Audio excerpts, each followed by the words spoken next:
জ্যোতিষশাস্ত্র মেনে গুড় দিয়ে কোন টোটকা করলে বাড়বে অর্থ। রান্নাঘরে নানা উপকরণের মাধ্যমে আমাদের সুখে থাকার নানা উপায় বলে দিয়েছেন জ্যোতিষশাস্ত্র। রান্নাঘরে জিনিসপত্রে যে কেবলমাত্র রান্নার স্বাদ আনে তা নয়, জীবনের সমস্যার সমাধান করতেও কাজে আসে। একথা জ্যোতিষশাস্ত্র না থাকলে জানাই যেত না। ঠিক সেই রকমই জ্যোতিষশাস্ত্রের মতে রান্নার অন্যান্য জিনিসের মতো গুড় দিয়ে করা কিছু টোটকা আমাদের খুবই সাহায্য করতে পারে। গুড় স্বাস্থ্যের পক্ষে উপকারী, এতে কোনো সন্দেহ নেই। তবে দেখে নেওয়া যাক আমাদের সুখী দাম্পত্য জীবনের জন্য গুড় কতটা উপকারী। টোটকা।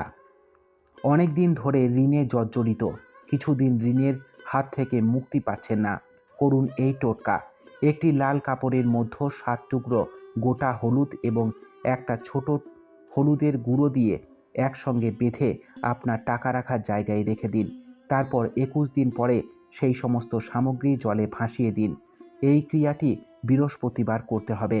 এতে যে শুধুমাত্র ঋণ মুক্তি হবে তা নয়, ব্যবসায় মন্দা থাকলেও তা কেটে যাবে। আর্থিক সমৃদ্ধি দ্বিগুণ বৃদ্ধি করতে বৃহস্পতিবার একটি লাল কাপড়ে কিছুটা গুড়, 1 টাকার একটি কয়েন, সামান্য কর্পূর এবং একটি লবঙ্গ একসঙ্গে বেঁধে মা লক্ষ্মীর সামনে রেখে দিন। 7 দিন পর সেই পুঁটলি দিয়ে নিজের টাকা রাখার জায়গায় রেখে দিন। যারা চাকরি পাচ্ছেন না বা যাদের চাকরি রয়েছে তারা তাদের চাকরির উন্নতির জন্য সকালে একটি রুটির সঙ্গে গুড় দিয়ে গরুকে খাইয়ে দিন। এই ক্রিয়াটি পরপর 9 দিন করতে পারলে খুবই উপকার পাওয়া যাবে।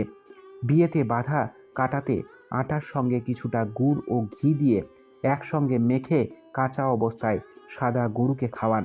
বেশি কিছুদিন এই ক্রিয়া করলে বিয়েতে বাধা কেটে যাবে।